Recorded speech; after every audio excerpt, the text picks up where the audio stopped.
Joining us, former State Department senior advisor for Israeli-Arab negotiations, Aaron David Miller. He's now a senior fellow at the Carnegie Endowment for International Peace. U.S. national editor for the Financial Times, Ed Luce, and MS Now senior national security reporter, David Rowe. David, I will begin with you. We had all been watching an airport near the White House, looking for J.D. Vance all morning to see when he was going to take off. After all, he had to go to get the Iranians to go. How did this fall apart? It's not clear at this point, and part of the Times reporting, and I'm just honestly basing this on what the Times has said, is that Vance could still go. He could go at a moment's notice. But apparently the Iranians have refused to accept some specific proposals already by the U.S., and that's caused this delay to happen here. You know, that said, this is not a good sign. So, Aaron, it seems like, according to the Times, the sticking point here is the same sticking point as it always is, which is the nuclear program and enriching uranium. Look, Katie, and thanks for having me. I think the broader issue, though, is this, that the Iranians know exactly what they're doing. I think they're playing on the administration's fear that this could drag on and the president's determination to find a pathway out. And they are basically saying, we will negotiate, except you, the Americans, need to remove or at least ease or make it unmistakably clear that you are easing the blockade that you've imposed.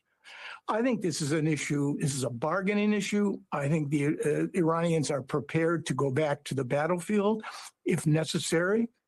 They know the blockade is a potential weapon against them, and it probably hurts. Plus, it doesn't help given the fact that the Americans have now, the U.S. Navy has now seized two Iranian or at least one Iranian flag vessel. So I think this is a negotiating ploy. I don't think it has anything to do with the fact that there are positions that the Iranians aren't responding to. This is an effort to use their leverage to get the U.S. blockade opened. And if it isn't eased, I suspect they're prepared to accept the consequences, which is escalation.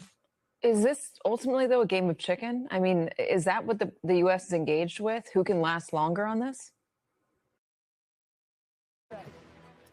Meanwhile, some serious news. Vice President J.D. Vance is reportedly set to hit to Pakistan today for new rounds of peace talks with Iran. President Trump says if there's no deal, he's unlikely to extend the ceasefire, which expires tomorrow. All right, Matt Finn is live in Islamabad ahead of those high-stake negotiations. Matt.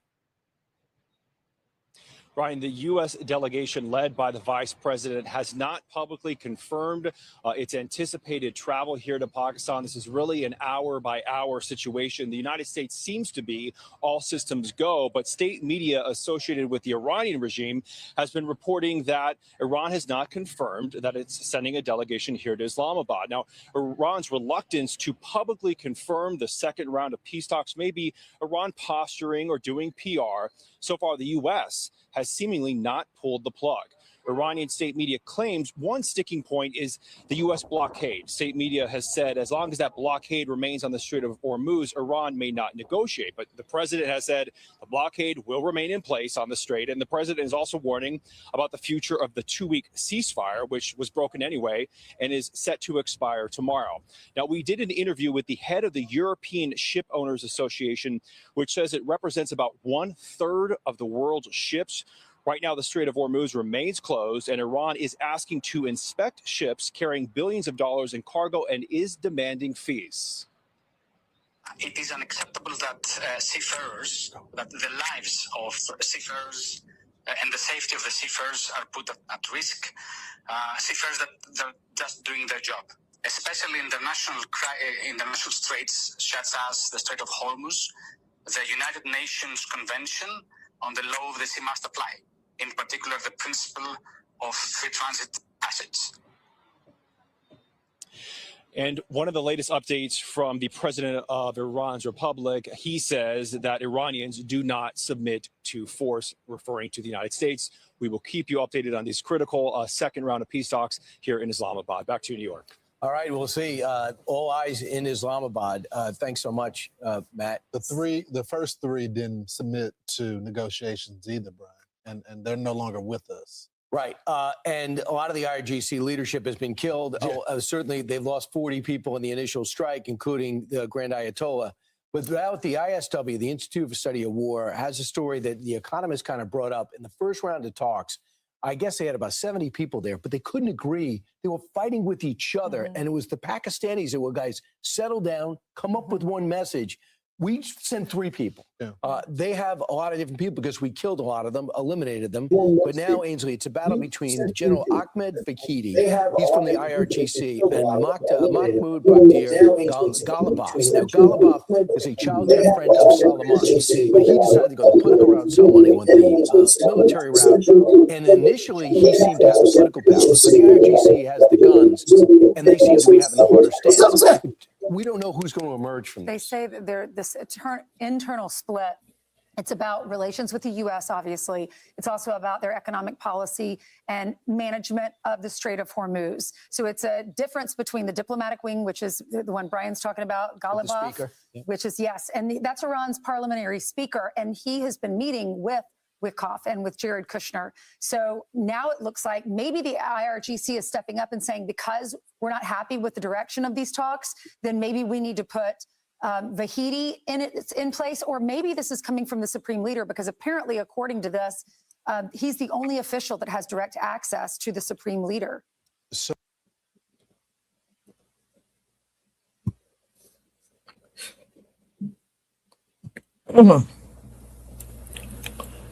Let's be honest about how we got here. It was a chaotic sequence that a lot of us really don't understand. You don't usually lead with bombing and strikes and then extend a hand across the table saying, let's negotiate. It felt backwards, attacking first, shattering the status quo, and then suddenly asking your enemy to sit down. Critics called it impulsive. They said you can't bomb someone into a friendship. And for a moment, it looked like a strategic mess. But then you look at it like, who's sitting across the table? Who's sitting in that other chair, or in this case, the empty chair? The IRGC. I think it's time that we stop pretending that they are actually a government. They're a terrorist syndicate moonlighting as a government. Negotiating with these people was never really on the table. It's been beyond difficult, and I honestly believe that it was pointless from the start. What do you think?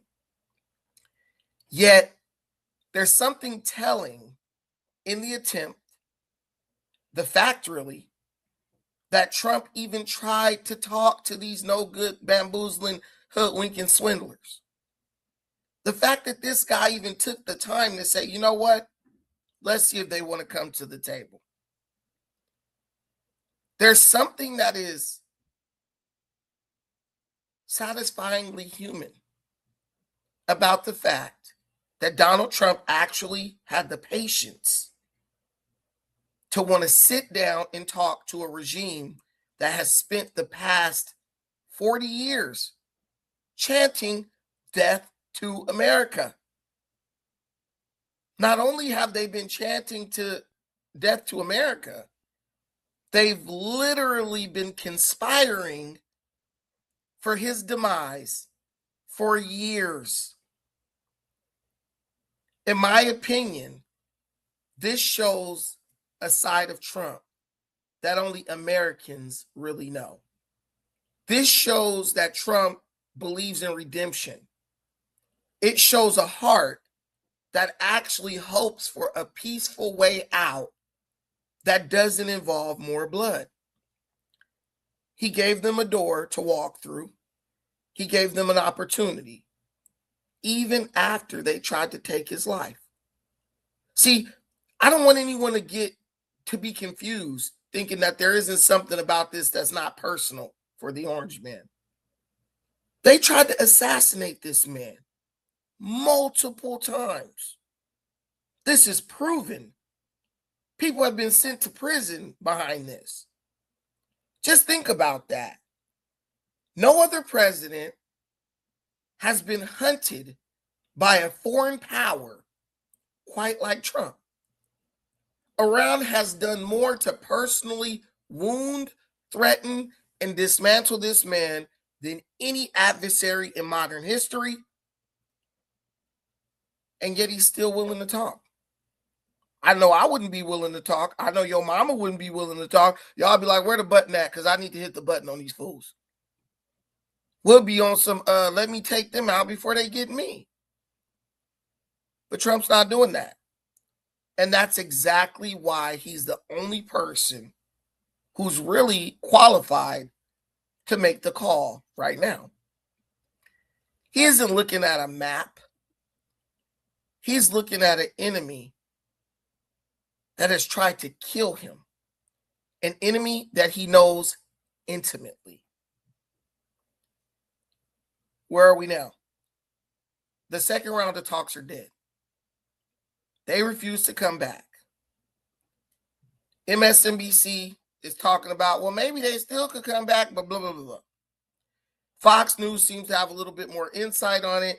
And it's like, yo, this guy, the new Ayatollah, the gay one who is disfigured permanently, who just watched his father be annihilated in a blaze of glory.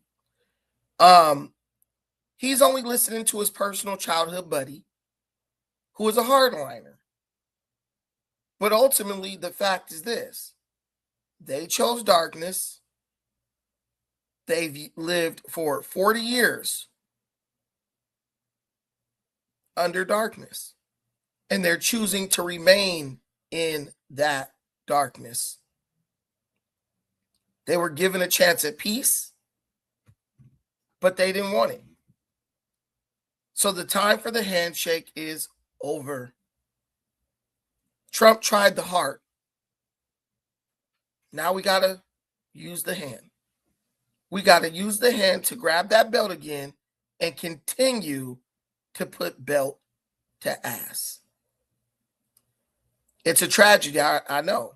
And Brandon, what about the humanity? But let's not be mistaken. Iran chose this path. And now Trump has to do what he has to do. And they have no one to blame but themselves. What are you talking about? You sound like a fool. I love the criticism. Like, lay it on me. Lay it on me thick. My question to you is this. Am I the fool? Or is the person who refused to go to the negotiating table, knowing that their country is about to get bombed out, bridges are about to get hit, refineries are about to get destroyed, and their country is about to get sent back to the Stone Age? Am I the fool or is that person the fool? I love the comment that says they made their bed, now they have to lay on it. Guys, here's the thing. Iran is banking on this idea that the American public is going to put Trump under enough pressure to where he's somehow going to just say, you know what? I'm going to just totally withdraw from the Persian Gulf. Newsflash, IRGC, we don't really give a shit about what's going on with you. I'm just being real with y'all. Like, let's be real. Don't nobody give no fuck about no IRGC. We don't care really. We mad because our gas is a little bit higher, $4. Ours is like damn near $6. But we always pay high prices for gas in California. And trust me, you guys will be okay with $4 for a couple more weeks. Trust me. We still moving around this hoe. Ain't nobody stopped driving, you feel me? Ain't nobody picked up the bicycle, you feel me? But let me tell you the one thing that is playing against Iran that they don't even know. And I'm going to give you a hint. There's only one huge problem that Iran is really facing, in the next coming 2 weeks. And you may not believe this or understand it right now, but you will. You will. They're about to release a Michael Jackson movie on the 24th of this month. And I promise you, for the next 2 weeks, no one's going to give a shit about Iran and what's happening to them, because they're going to be anticipating the release of the biopic about the King of Pop, where his nephew is actually starring as him. And from what I'm hearing, the likeness is uncanny. That alone is totally going to silence the Black community. And since MJ was loved globally, it's probably going to silence everybody else, at least for 2 weeks. This nigga come here doing the moonwalk. And let me tell you, you're gonna get the angle here that you're not gonna get anywhere else. And y'all, let's be real. We ain't about to be worried about no damn Iran getting bombed out. We about to be trying to figure out where we about to get us some leather jackets and sequin gloves so we can show up to that hoe and get our groove on. And yeah, okay. Like, I'm dead ass. Because I low key didn't even want to do this show because I wanted to go watch highlights of MJ. Best Super Bowl of all time performance, best Super Bowl performance of all time. Iran is battling the news cycle. That's the issue here, because the mainstream media are the ones who make us feel sad about what's going on in Iran. They're the one who, the New York Times and MSDNC and CNN, the Communist News Network, they're the ones who throw all this tragedy in our face, attempting to tug at our heartstrings. Let's be real. But once MJ come out, everybody's going to be hyper focused on that. I'm telling you, go forward and watch what happens in the next week. Y'all might not want to believe me, but I'm telling you, we say that every time too. Slimeball, my boy. We say that every time. Don't nobody care about that. That's what they said about Black Panther. And look how we was all up in there dressed up and shit. Oh, we care. We really do care. This joint is about to break some records. Believe that. Believe that. We do care. But what we don't care about is Iran. And we never really did. We don't like the inconvenience of higher gas prices. But at the same time, in my daily walk, as I move around, most Americans are kind of like, yo, I don't like what's going on. I don't like higher prices. But I understand that Trump has to do what he has to do. I don't know why people continue to believe polls. Remember when the polls told you that Kamala Harris was winning? Remember when the polls told you that everyone supported Kamala Harris over Donald Trump? Trump has historically done bad in the polls. In 2016, right before the day before election day or voting day, they had Hillary Clinton beating Donald Trump by 16 points. And we all remember how that turned out. In some places, they had Kamala, I think it was the Iowa poll, had Kamala beating Trump by like 20 points. And we all know how that turned out. So I understand that when there's polls, when people are asked, hey, do you support Trump? Do you believe in what he's doing? A lot of people will say no, and that might be true. But ultimately, they know that Donald Trump is the most qualified person to be president of our nation right now, especially at this time, right? I'm not going to lie to you. It's way too many bootlickers, man. It's way too many bootlickers. But like my boy LTZ said, we stand defiant. And that's really who this channel is for, the defiant ones. The people who understand that what's understood does not need to be explained. We know what's at stake, and we know what we have to lose if a terrorist regime is allowed to get a nuclear weapon. You say everybody, you can say whatever you want to say,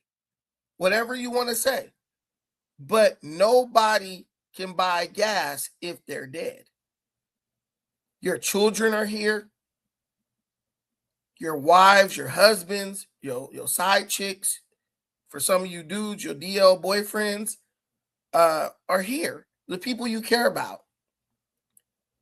And I would hate to live in a world where the American people ended up getting seriously harmed because we didn't want to pay a couple dollars extra for gas. We are dealing with terrorism right now. I was watching the Dean Withers, I don't know if you could even call it a podcast.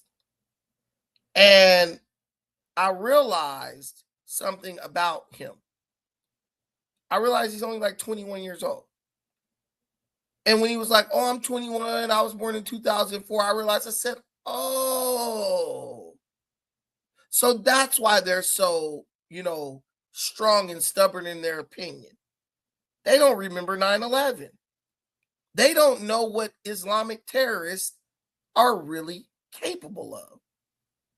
I said, oh, so he talks about Obama, but when Obama left office, he was only like 12 years old. See, we're dealing with a movement, or really a moment, led by people who weren't even alive to know what these Islamic terrorists are really capable of. We are fighting against people politically who weren't old enough to really understand just how much Obama hurt this country. We are literally at odds with people who can't even remember the way things were. That's why they constantly fight to change things from the way they are now. Somebody in the comments said gas is only $3.58 where I am. Real talk. I had a friend who just came from Vegas. He said, dude, I just paid $3.90 for a gallon of gas. And I said, that's crazy. And you know why that's crazy? Because Nevada gets their gas from California. Why is Nevada paying $3.90 a gallon for gas and California paying $5.90 for a gallon of gas? But Nevada buys their gas from refineries in California. Make that make sense. Maybe it's the taxes. Maybe it's the draconian taxes imposed by Democrats. I'll let you guys decide on that one.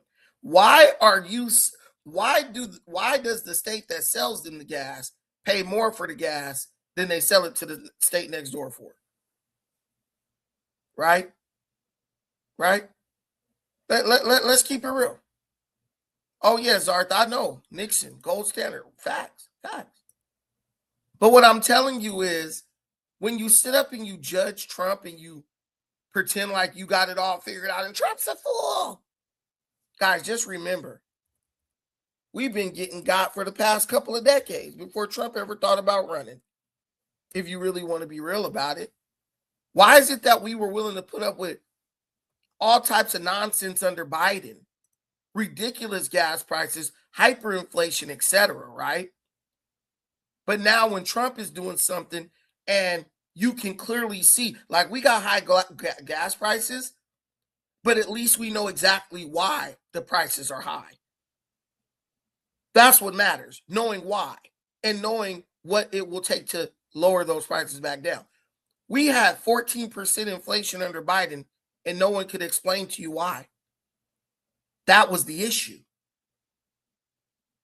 But see, it's like when it's Democrats making our lives miserable, they don't have to explain why they're doing that. But when it's conservatives and they're explaining, hey, you're going to have to deal with a little bit of discomfort to get the things you want.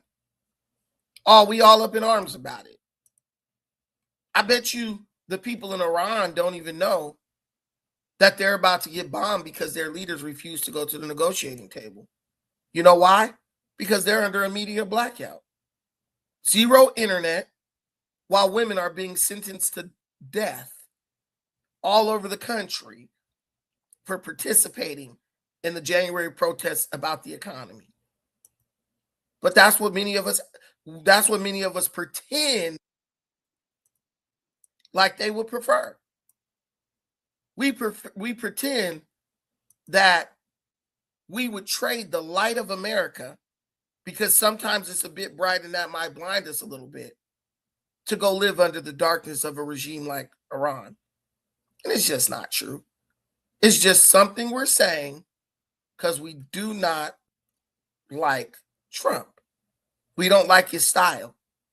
But I'm telling you, right now, the price of oil, $92 a barrel. Under Joe Biden, when he was leaving office, $120 a barrel for damn near 2 years. Under Obama, $120 a barrel for 3 years straight. But now we want to start complaining? Y'all got to make it make sense for me. Of America. Admiral, great to have you with us today. President Trump Glad to be here. President Trump taking a line from that old Rolling Stones song, "Time is on my side." Here's what he told CNBC earlier today. Listen here. I want to make a good deal. I'm not going to be rushed. I have all the time in the world. I want to make not a good deal. I want to make a great deal. I don't want to do this, go through this. Right. So we've done a great job, and I don't want to be rushed by people that are really treasonous. All right. So when it comes to who can wait out who do you think has got the trump card in that? I think that we own the initiative. We are the ones who get to decide what the next move will be. I think what you're seeing right now from the Iranian regime is dysfunction between, for example, the foreign ministry, who had said earlier at the end of last week that the strait is open. And then IRGC Navy said, no, it's not. And so there's dysfunction and a lack of unity within the Iranian administration right now. And I'd say it's a 50-50 call as to whether or not they'll show up in Islamabad for these negotiations. But we own the initiative, and we have an overwhelming posture of capability as we're bringing a third carrier strike group into the region. This is a very doable military problem.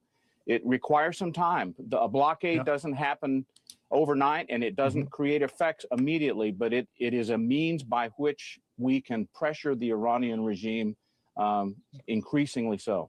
It would appear for the moment that the Iranian delegation is not headed to Islamabad. They seem to have some overinflated sense of their position in these negotiations. I'm not quite sure where that comes from. I mean, their big trump card is this idea that we're closing the Strait of Hormuz. And I'm trying to wrap my head around the idea of, well, how exactly is it that they control the Strait of Hormuz? Their navy's at the bottom of the Arabian Sea and the Persian Gulf, and there's one out in the Indian Ocean on the bottom of the sea. All they've got left is these so-called fast boats that we have plenty of practice with, these drug boats off the coast of Venezuela, taking out at full speed. So how is it that President Trump is not saying, what, you own the Strait of Hormuz? No, we own the Strait of Hormuz, and we're going to dictate terms. Well, we sent a couple of guided missile destroyers through the Strait of Hormuz a little over a week ago. And we wouldn't have sent them in if there were mines or if there were, we know where the threats are. The reason we have allowed, I think, in some way for the Iranians to own the narrative of whether they can close or shut down the Strait of Hormuz or not. Let's be clear about this. It's a matter of risk management. They are capable of sending out little boats and shooting RPGs, remote rocket-propelled grenades. Maybe they've got some drones. Maybe they've got some coastal defense cruise missiles. And that would invite us, that would give us the opportunity to continue them to degrade their military capability. So these are solvable military problems that we're dealing with.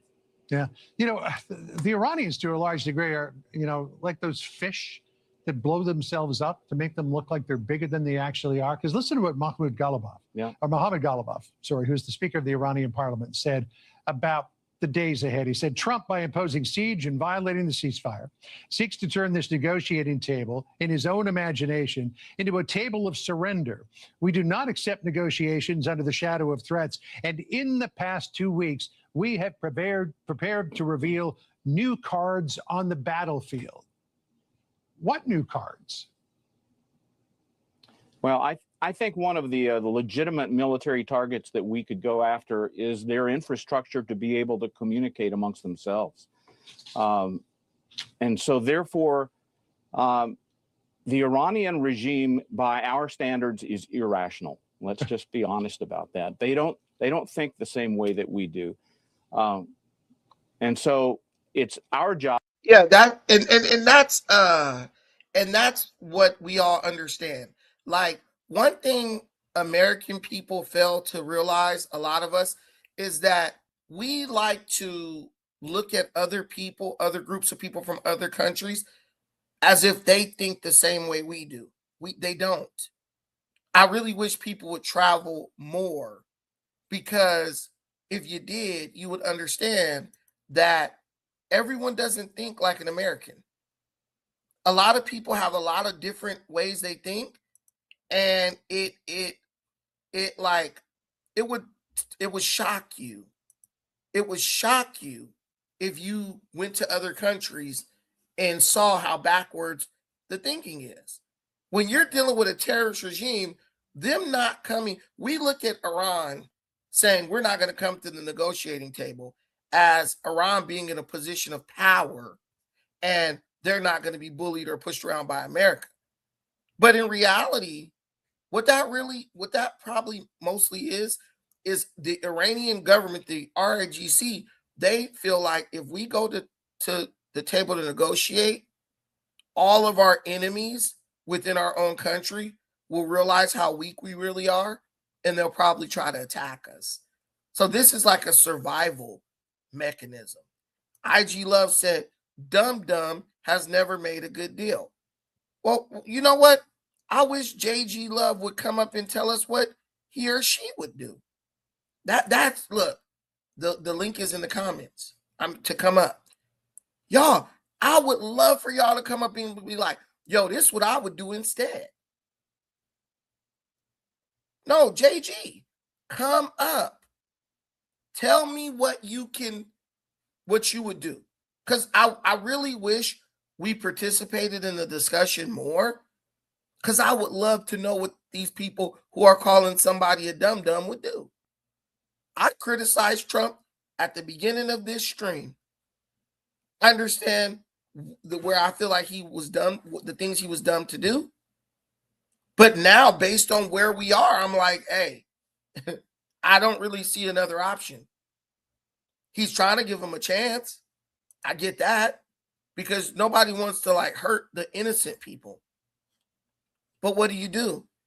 Do you say, oh, because I don't want to hurt the innocent people, I'll let these terrorists get a nuke? When Al-Qaeda blew up the World Trade Center, did all the innocent people in Pakistan, Saudi Arabia, and Afghanistan say, hey, we'll come back over there and build it up for you? No, they didn't. They were like, well, shit, there wasn't nothing we could do, so why'd y'all let them do that? And that's really what we're dealing with here. You have to make a separation between the IRGC and the people of Iran, because they're just kind of like hostages in the situation. They're like, look, we just doing what we got to do so we don't get killed by the IRGC. But if you look at the message that not only are the Iranians, who are the innocent Iranians who aren't a part of the IRGC, and like every other Muslim nation around, they told Trump, don't even do a ceasefire. They were like, nah, keep going. And that's another thing. And that's another thing that makes me feel like Trump is a bit foolish. Because why, when you had the chance, didn't you just keep going when every other nation in the region was like, nah, bro? They was like, nah, bro, don't give these dudes a chance. Just keep beating them, keep hitting them hard. And Trump's like, nah, I'm gonna give them a chance to negotiate. And I knew when they agreed to negotiate that it was just a tactic to buy time. And you know why I believe they were trying to buy time? I believe they thought that China and Russia would help them. But China and Russia both got punked hard. China got hey, turn it around, take that bit back. And Russia, they damn near got their shit boarded.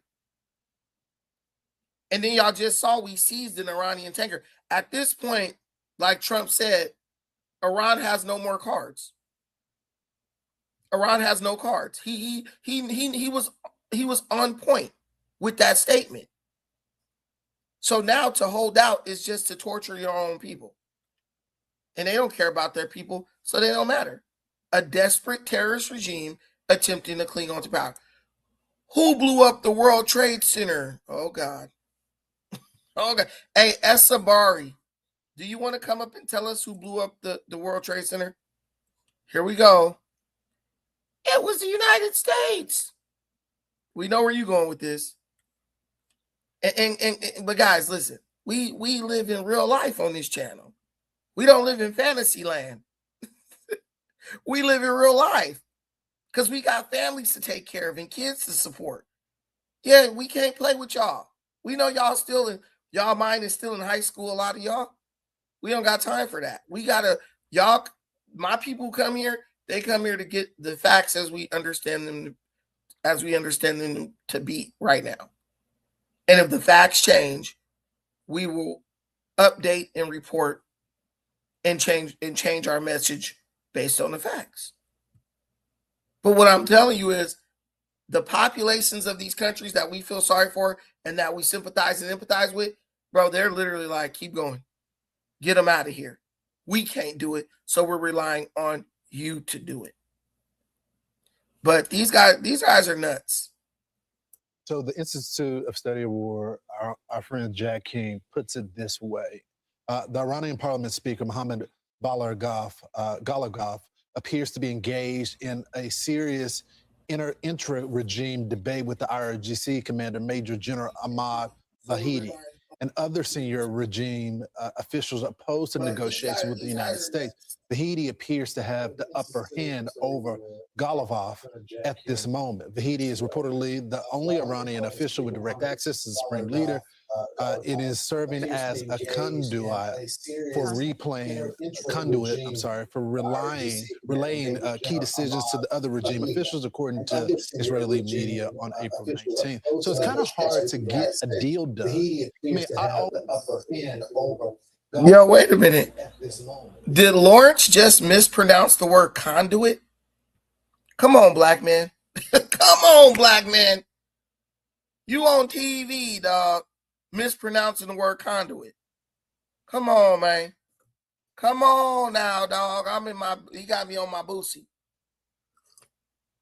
Come on now, dog. Lawrence, if I ever see that fool in real life, I'm clowning his ass for that one. I was today years old when Lawrence Jones, I don't even know if that's his last name, mispronounced the word conduit on national TV and live on air, bro. Don't tell me you a DEI hire, Lawrence. Don't tell me you DEI, boy. Always thought that a deal was a long shot because of an ideology that they have there. They don't want a deal. They want to kill Jews and they want to kill Americans. That's just their state. And now the Gulf states now, because they feel like they're sellouts to the religion. So it's kind of hard to get a deal done when you can't even get the Iranians on the same page here. And the people that have the most leverage when it comes to the Iranians are the people with the guns, as you point out to. Yeah, you got to open up the strait. And the Iranian parliament is now attempting to formalize Iranian control over the Strait of Hormuz by drafting a bill that would ban Israel-linked vessels. I'm sure ours as well. They can't do that. We're not going to agree with that. We'll never agree with that. The world's not going to agree with that. But if they feel they're still going to hold on to that and drag out negotiations, we'll be back in battle. But they're just posturing right now. This vote would mean nothing. America has control of the strait right now. I mean, it's just pretty much, we decide who goes in and who goes out. So this vote wouldn't really mean anything. It's like we've been saying, it's the easy way or the hard way. In the end, the outcome is going to be the same. No nuclear weapons and open up that body of water right there, the Strait of Hormuz. And if they don't do that, the president said, no more extensions for the ceasefire. I don't think we'll do that. He says, I'll just start blowing up bridges and power plants. He doesn't want to do that because he wants peace and he doesn't want to interrupt the people there that are the innocent civilians, but he might not have a choice. Yeah, this guy Vahidi is as evil as it gets. He's got, like, if he travels, he's going to get arrested. He's accused of the assassination of a Jewish leader, did a bombing over in Argentina, former interior minister, defense minister, former commander of the RGC Quds Force, and now Now he wants to take over. And if you want to get back to the fight, this is the guy you put back in charge. The question is, do they want to get back to the fight? Do they feel it's to their advantage to do this? Now they have the speaker comes out and says, we have added new things to our arsenal. I don't know how you've done that. It looks like you're trying to dig out what's left of your arsenal. So I guess we're going to see what's going to happen shortly. I did see, you said that one of the ships did get through. Well, there's Man, listen, the whole thing is Iran's going to keep lying. They're going to keep bluffing because that's buying them time. That's the reality. The more they lie and bluff and will negotiate with you, they're going to keep playing games. This is what terrorists do. They pretend like they're going to come negotiate. Hamas did it with Israel for years. Oh, we'll negotiate. And then at the end of the day, oh no, death to Israel from the river to the sea type shit. And it's like, come on, y'all. When I think of these regimes and stuff, I think of the children. See, like, do you want your children to have some chance at a life? Or do you want them to live till they're 50 and 60 years old, in a war zone? And at the end of the day, I realize these people don't give a damn about nobody but them. They literally send their kids to America. The leaders of the regime, they send their children to America to live the good life while they keep those people, their children, under wraps, living like prisoners. That's the reality. You guys remember, did you guys see the situation with Soleimani? He's actually was an Iranian general who got killed by Trump. The top story. ICE just arrested his niece.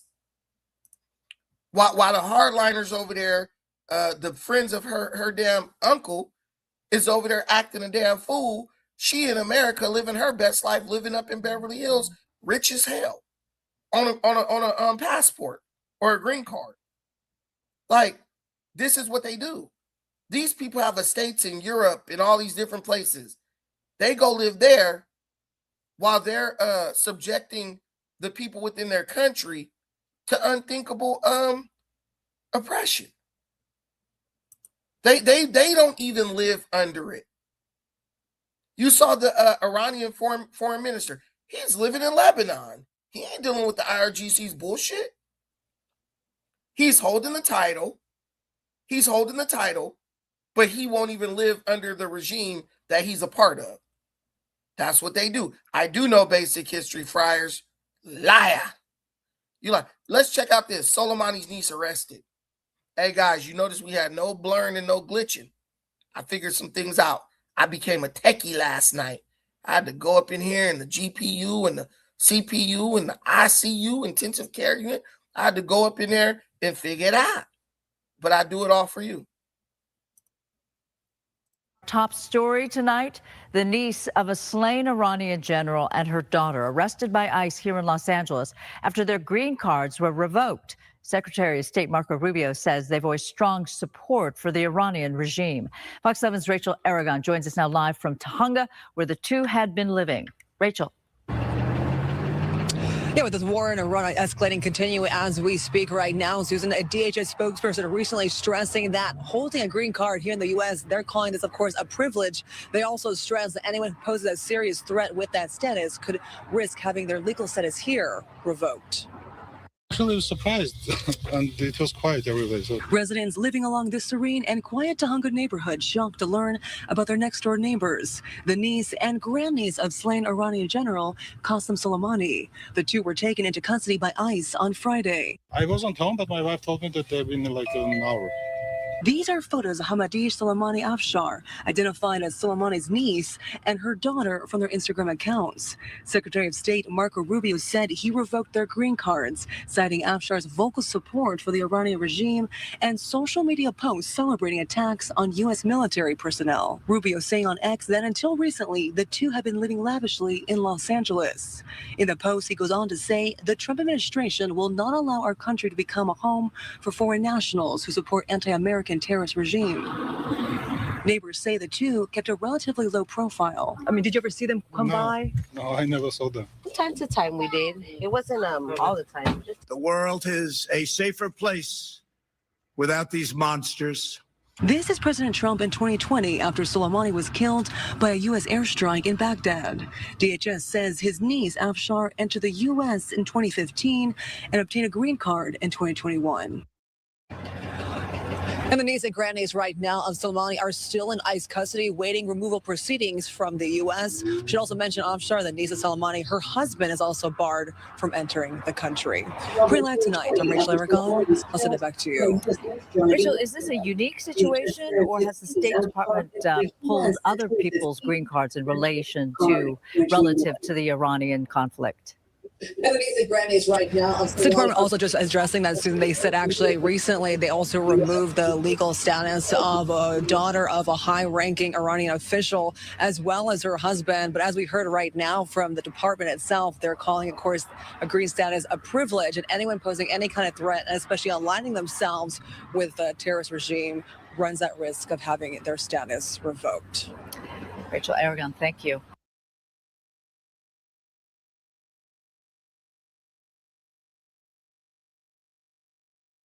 Yeah, they have to be removed.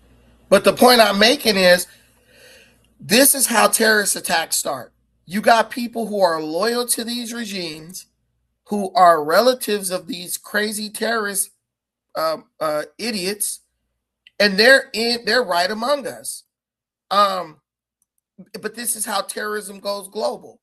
Oh, we feel sorry for this family member, that family. Let them come over here. Now we at war with them, and all of a sudden you got an Iranian arms dealer, because Soleimani's niece was living in LA, and then the Iranian, now we've arrested in LA and Beverly Hills, we've arrested a Iranian arms dealer, a woman who literally was moving weapons for Iran, living right here. She's Iranian, and she was living right here in Beverly Hills. But then y'all sit up and be like, oh no, Trump's an idiot, Trump's a moron. The reality is you just don't know how big the threat is. You just don't know how real the threat really is in your country. This is what I'm trying to tell you. Every move around, let me tell you something. It seems like to me that every move that Iran was making, right? Every move Iran was making, it really seems to me like they were preparing for like World War III. I mean, you can say what you want, you can believe what you want, but every move that Iran was making, to me, it seems like they were preparing for World War III.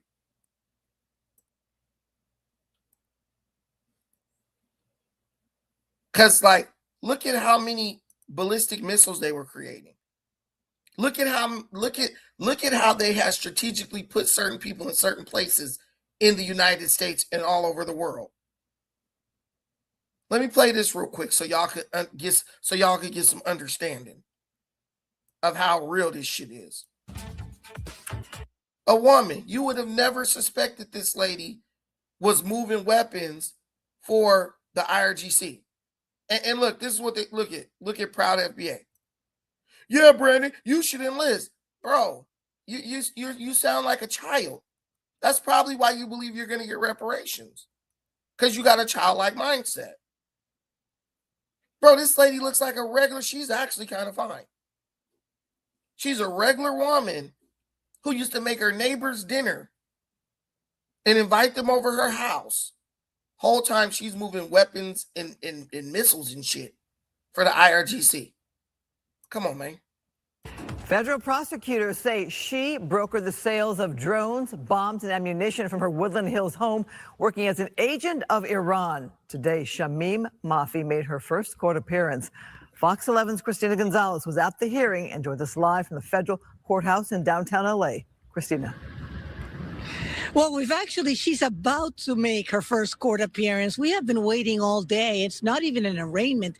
It's actually a bond hearing, and it has been delayed. Let's go to the video because, as you said, this woman is being blamed for trafficking arms for the Iranian government while living here in Woodland Hills. The 44-year-old was actually arrested this weekend at LAX. The complaint against her includes photos of drones and bomb fuses, tons of ammunition and cash. She is charged with brokering the sale of the items, Iran selling them to Sudan, and going through her while she's living here in Woodland Hills. She does have an extensive social media presence, became a legal resident of the U.S. back in 2016 and does face 20 years if found guilty. Now, again, we are waiting for her to appear in court for this bond hearing. It has been delayed. It's been a busy court date, but she is supposed to be there before the end of the day. One of the things, as I was reading her complaint, is fascinating because the case of selling these items, Iran to Sudan, is just one of several things they're looking at her for. At one point, it seems she actually tried to talk a U.S. company that is named unnamed in the complaint, tried to convince them to sell AK-47s to Iraq through another U.S. U.S. company, and she was caught up in that. The first company at the end decided not to do it, but it seems like this woman is involved in quite a few things. Let's see if we can find out more. I'll let you know when I come back from court a little later. I'm Christina Gonzalez in downtown Los Angeles. Back to you in the studio, Christine. All right. Thank you so much, Christina. More on this. Joining us now is First Assistant U.S. Attorney Bill Essayli. Your office is... Before Bill Essayli, that's my motherfucking guy right there. The reason why I will always respect Bill Essayli, this guy you see sitting next to this lady, he was the one who motioned to have the reparations bill voted on in the California state legislature when the damn Democrat who wrote the bill wouldn't even motion to have the bill voted on in the California state legislature. Bill Essayli walked out of the legislature in the hallway. He saw all them black FBAs crying, literally real tears in the hallway, and walked up to him and was like, "What's going on with y'all? Why y'all up here crying?" They were crying because the black Democrat who wrote up the reparations bill for the California state legislature wouldn't even motion to have the bill voted on. So Bill Essayli said, "You know what? Let's go back in. I'll do the motion to have it voted on." He motioned to have it voted on. All he needed was one more motion from any other representative in that legislature for it to be automatically approved to be voted on.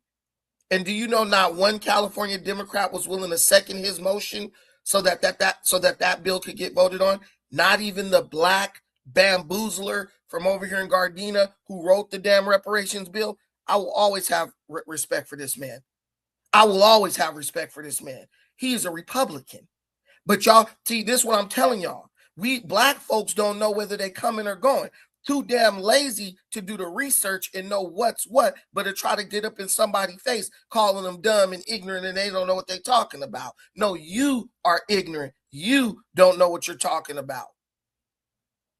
Proud FBA, you don't even know who Bill Essayli is, and he did more for reparations in California than anybody, because he was the only person who was willing to motion to actually have the shit voted on.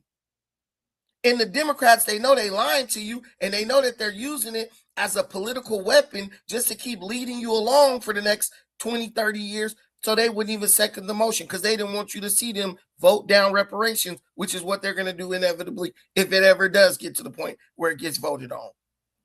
Our people are dazed and confused, man.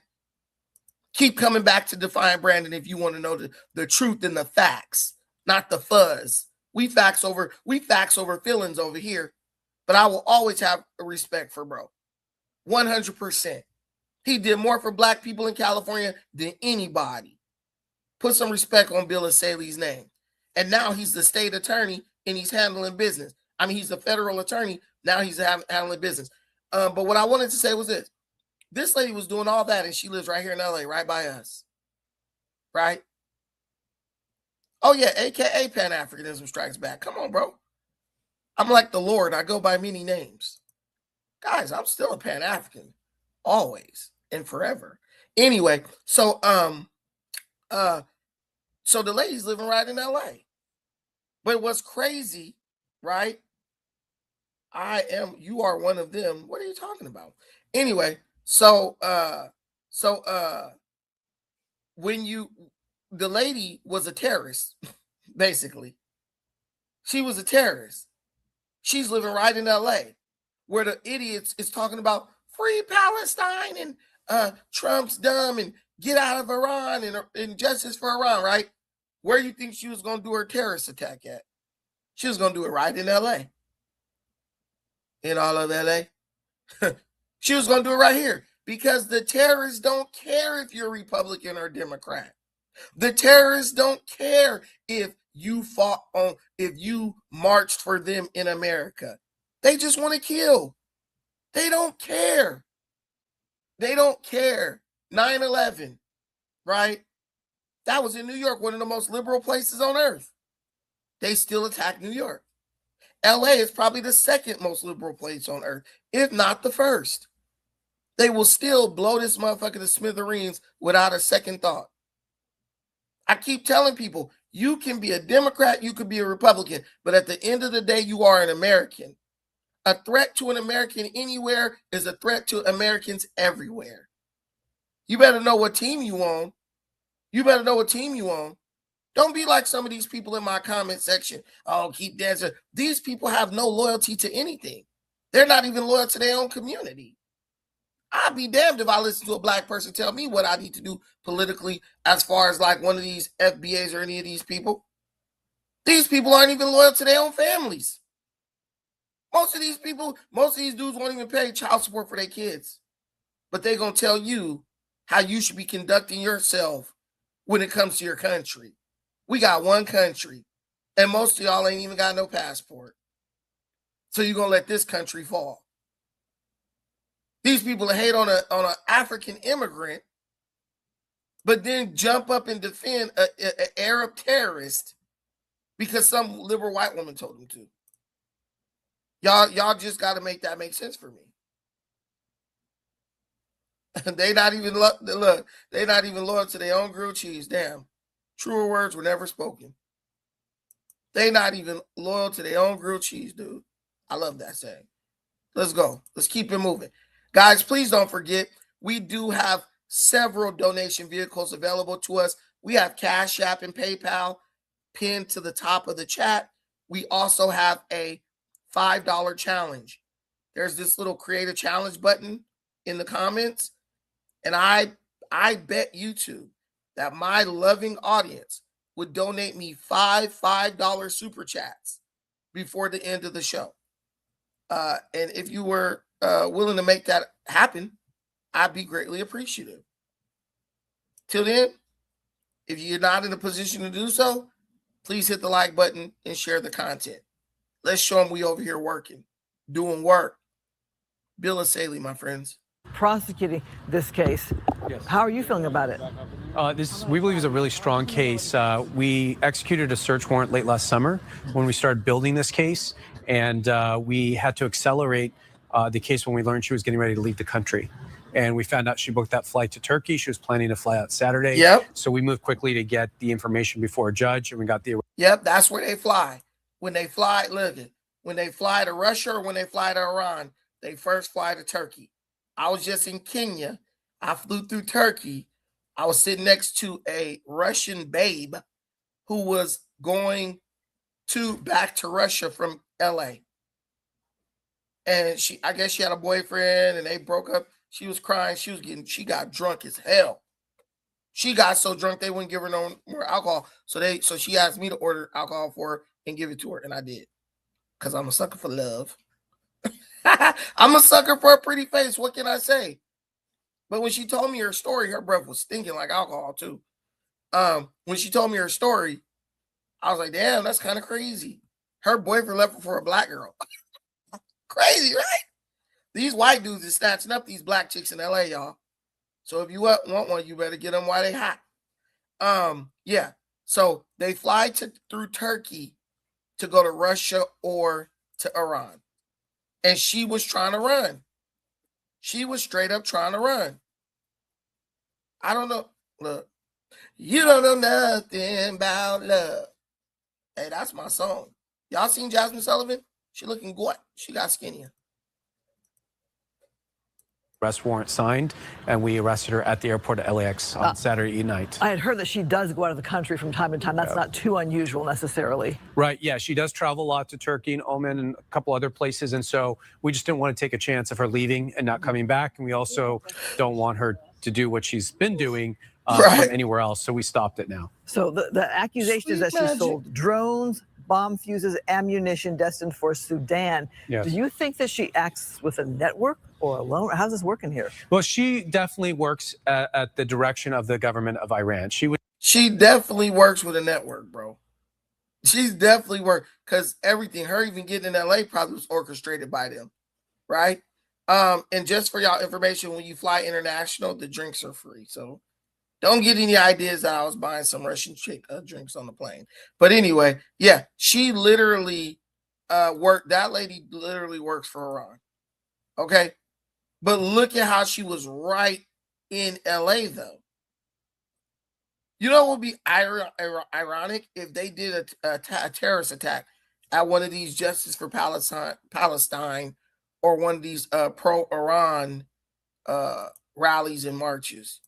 That would be ironic. Is their conduit. They are heavily sanctioned. They're not able to really do business like normal countries. So she was facilitating these transactions, and the primary purpose is to get money, millions and millions of dollars, to the government of Iran so to fund their activities. And so she was their broker operating outside of Iran. But there is at least one co-conspirator named, or not named, but referenced in the indictment. But we don't think there's some big, massive network that she's a part of in the United States. And do I have this right? We think she's earned like $7 million doing this? Oh, easily. I mean, the transactions, one of the transactions we highlighted in there was a $70 million transaction to the government of Sudan. That's just one transaction. She was involved in multiples. And again, really, really bad stuff. I mean, bombs, missiles, drones, and a lot of ammunition. Did all that make it to its destination? Is that now in Sudan or somewhere else? Yeah, it did. We believe it did make it to Sudan. And Sudan's fighting a very violent civil war. So unfortunately, a lot of those arms were probably used against the people of Sudan. Well, we know we're at war with Iran right now. Yeah. Does this play into it at all? You know, absolutely does. Now listen, black folks.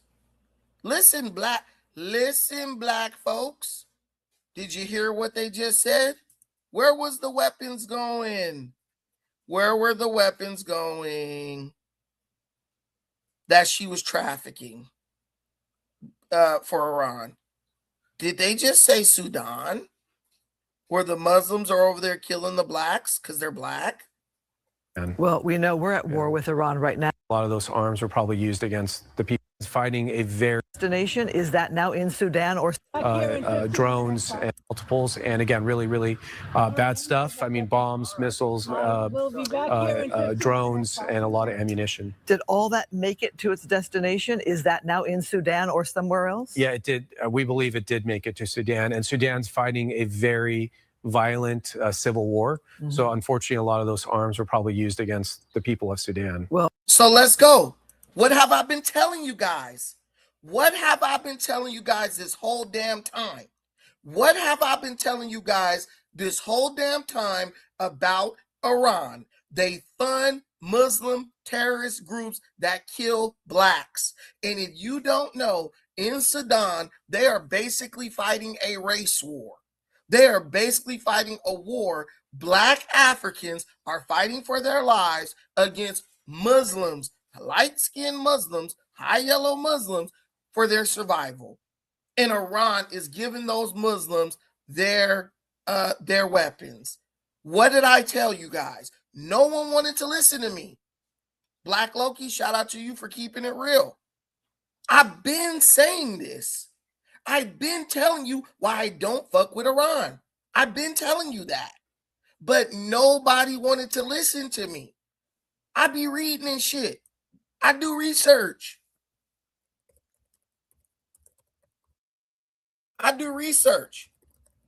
They were literally trying to commit a genocide on those people over there. They were literally trying to commit a genocide on those people over there. And guess what? And guess what? Because they're not, one, because they weren't Muslims, and two, because they was dark. I told y'all. Oh, Iran ain't never, but Brandon, they let 12 black people go in 1979. Bro, what does that have to do with all the black deaths they're responsible for right now? What does that have to do with all the deaths they're responsible for right now?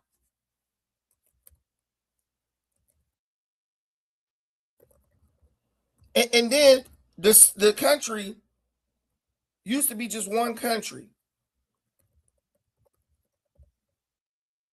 Now they just split it up to two countries. And they're still squabbling.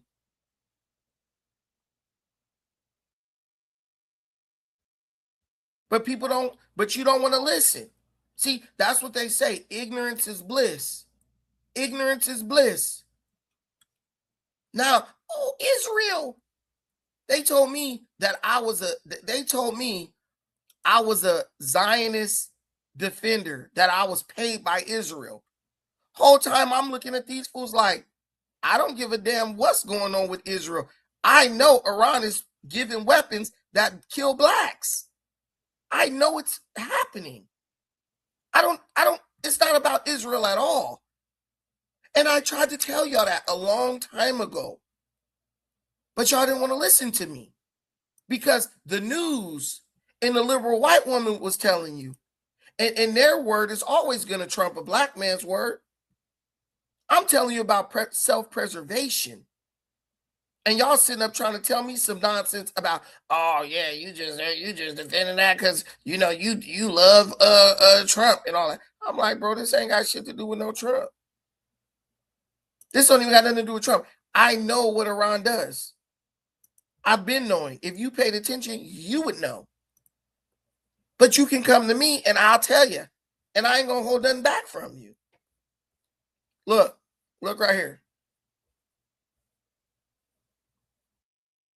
Let me show y'all something. Where's that? Right here.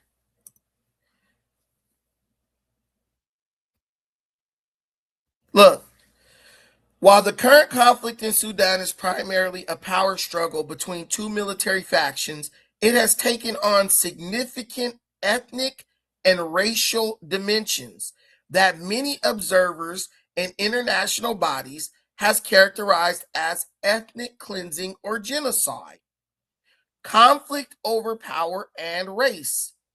The war began in April 2023 as a fight for national control between the Sudanese Armed Forces, the SAF, led by General Abdel Fattah al-Burhan, and the Rapid Support Forces, the RSF, led by General Mohammed Hamdan Hemedti, right? Dagalo. Ethnic dimensions. The RSF and its allied Arab militias have been accused of systematically targeting non-Arab ethnic groups such as Masalit, Fur, and Zaghawa, whom they perceive as supporters of the SAF. Racial rhetoric. International officials, including the UN Health Chief, have suggested that race is in the play, noting that the global response has been inadequate compared to conflicts involving non-Black populations. I'm telling you, Iran is giving money to Arabs to ethnically cleanse Sudan of blacks. And when you talk about Sudan, right? That's Manute Bol and them tall ass Africans, the 7 feet tall ones, they trying to eliminate them. And we sitting up, no, justice for Iran. I'm like, no, to hell with Iran. That's why I'm always gonna fuck with Trump. Y'all think, Trump is this, he's a racist. No, you're a racist. Because you're trying to keep Trump from eliminating the racists who y'all think love y'all because they released 10 black people in 1979 while they sending drones and missiles to Sudan to help the Arabs there eliminate black people who've been in that land for almost 500,000 years or whatever since forever, since inception. what's happening to Sudan happened to Chad as well, 100%. I know. Listen, I keep telling people, and no one wants to listen to me. Iran they were funding terrorist groups all over Africa. This is what's crazy. We got a problem with AFRICOM, right? We got a problem with AFRICOM. We lie and say, well, America and these countries, France, they funding terrorism. Now, I believe France is, because look at how France is on the nuts of Iran. I believe it. But y'all just can't put 2 and 2 together. Listen, put 2 and 2 together so you can learn. You don't even understand that they got you out here rooting for your enemy. You done got so misled by the white liberal woman that you out here rooting for your damn enemy. But we not gonna change the subject of this live stream. We going tonight and we digging deep on this one. Let's fuck it. I ain't got nothing to do, I don't think. Let's go again at like 4 o'clock or 5 and dig deep on this topic right here. Because and y'all better be here. Because y'all want to know the truth. Y'all want to learn. Y'all better be here. Let's deep dive on the link between Iran and anti-black terrorism in Africa. But let's see if they come. Let's see if y'all come back to learn how y'all wrong and these white liberal women then got y'all out here rooting for y'all damn enemy. You looking at the United States, oh, they did it, and Trump is stupid. Trump not stupid. He know. He ain't gonna make it a race issue, but I am. Because I know, and I tried to tell my audience that. But do you think they was trying to hear me? You think they was trying to listen? No, because Brandon, we can't believe that. Because why? It's the same reason con artists are able to go on and scam more people, because the people who get scammed don't never want to admit they got scammed. And if you don't admit you got scammed, then you won't go warn nobody that you got scammed. 100%. Slavery and racism is very much alive in Islam. Yet you got some dude fresh out of jail tooting his booty up, talking about some damn Allah. Boy, if you don't sit your stupid ass down somewhere. But tonight, y'all, my time, California time, 5 p.m. Come back. We gonna deep dive on how the connection between Iran and anti-black terrorism in Africa. We're gonna go all into that South Sudanese situation. No, see this guy. You need to do way more research. You just a really good human that's ignorant, but you don't, bro, shut up, man. Look, the FBA, look, let me tell you something. So you see this person called Proud FBA, right? He's gonna try to talk down on what I'm saying because FBAs hate Africans. They love the white man, they love the Arab, but they hate Africans. So if you tell them that there's a genocide of black Africans going on that's sponsored and funded by Iran, they're going to celebrate that because they hate Africans. So they're going to call me dumb for exposing the truth about what's going on right here. But you can say whatever you want to. I'm my own man. I don't hate no damn African. I am an African. My DNA say Africa on it, just like yours. You can let hatred, you can let self-hate and the yearning for acceptance from other groups of people make you operate like a fool if you want to. That's your right. But you can't make that make me. But you can't let that make me operate like a fool. Tonight, y'all, 5 p.m. Pacific Standard Time, we're gonna examine the origins or the deep secrets of Iran, the connection between Iran and anti-black terrorism in Africa. Iran and anti-black terrorism in Africa. And it's going to be all truth. This is going to be all truth. Straight up. See, because as black folks, we're not asking the right question. Did y'all help me reach my super chat goal? Hey, guys, $5 super chats before the show is over. Can we do that? Can we reach our goal? And they could really be any amount. But bless the channel. Thank you. I appreciate it. And we have Cash App and PayPal at the linked in the comments, at the pin to the top of the comments. Thank you in advance. But guys, listen. Black folks ain't asking the right questions. We don't know the answer, right? So we let them tell us the questions that we should be asking and then give us what answers they want, whatever answers they feel we should get. No, we got to know the right questions to ask so we can find the right answers so we can know who to actually support. They're killing us in Africa. Iran is funding our genocide. And yet we're screaming against America over here calling ourselves trying to protect Iran, who then gives money to Palestine. I'm telling you, you want to know where those Palestinians going to go if they really get whooped up out of the West Bank? They're going to go to Africa. And they're going to start a civil war over there and try to take over one of the countries. People really don't know how vulnerable Africa really is right now. While we celebrating terrorists who go in there and just take. And if they get a nuke, it ain't going to be nothing else you're going to be able to do about it. It ain't going to be nothing you're going to be able to do about it. Like I tell people, my mind is strong, bruh. I know what I'm talking about. But everybody wants Israel. It ain't got shit to do with Israel for me. It got something to do with us, the survival of our people. And I'm not just saying like that in a racist way. I'm just saying, damn, nobody else is caring about it. So if we don't care, who's going to care? The white conservative Republican going to be like, dude, y'all so dumb. Y'all trading on America to support a terrorist regime. So don't tell us about Africans getting wiped out because we're trying to get you to support the person who's going to protect the Africans from getting taken over by the Arabs and the terrorists. But you hate on us.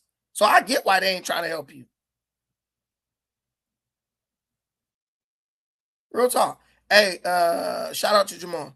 Iran has never been close to making a nuke. Listen, that's not true.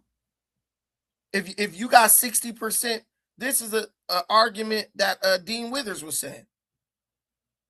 Dean Withers was, they only had the uranium enriched to 60%.